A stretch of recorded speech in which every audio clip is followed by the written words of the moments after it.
Oración diaria al Divino Niño Jesús. Sábado 10. Amado Niño Jesús. Hoy quiero contemplar tu espíritu que me impulsa a anunciar la buena noticia.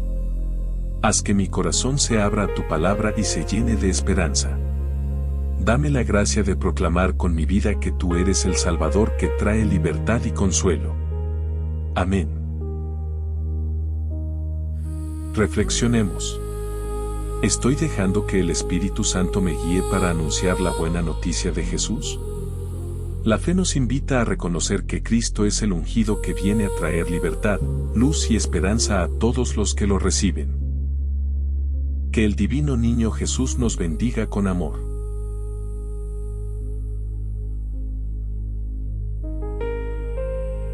Comunidad Católica Digital, tu fiel amigo.